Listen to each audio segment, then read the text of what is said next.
chapaklar yoki chalpaklar mamlakati. Yakuniy qism.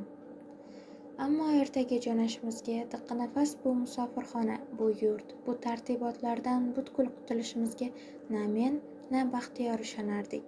Go'yoki ketishimiz o'zi aql bovar qilmas bir tushdek. Shuning tagida ham bir xiyla nayrang yotgandek tuyulardi.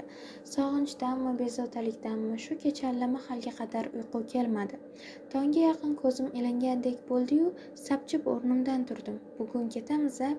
Yuragim toshib ayvonchaga chiqdim. Ufqdan bosh ko'tarayotgan quyosh shahar uzra nurli o'qlarini ota boshlagan. Ko'cha-ko'y g'izg'izon, hamma ishga oshiqyapti. Balanddan qaraganda asr boshidagi soqov filmlarini yodga soladi. Pitir-pitir, pitir-pitir. Beixtiyor ko'chaning naryog'idagi chorburchak hovliga ko'z tashladim.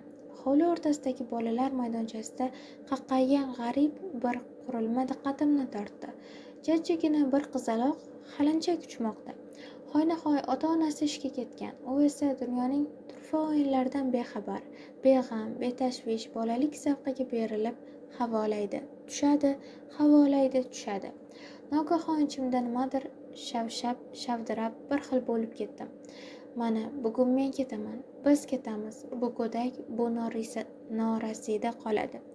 Shu hovli, shu ko'y, shu yurtda umrbod. Birdan mashhur shoirimizning mashhur misralari yodimga tushdi.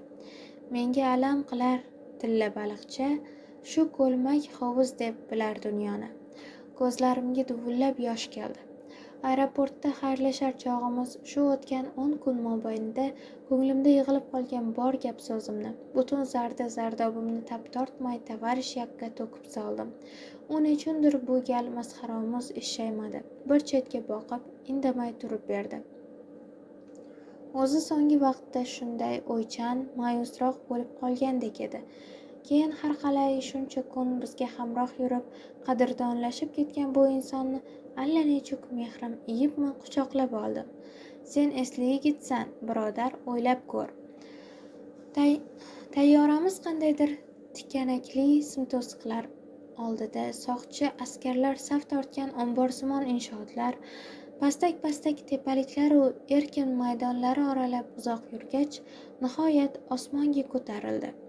G'arb tarafga qarab mo'ljal oldi. Xayriyatki, uni endi hech bir kuch ortga qaytara olmaydi.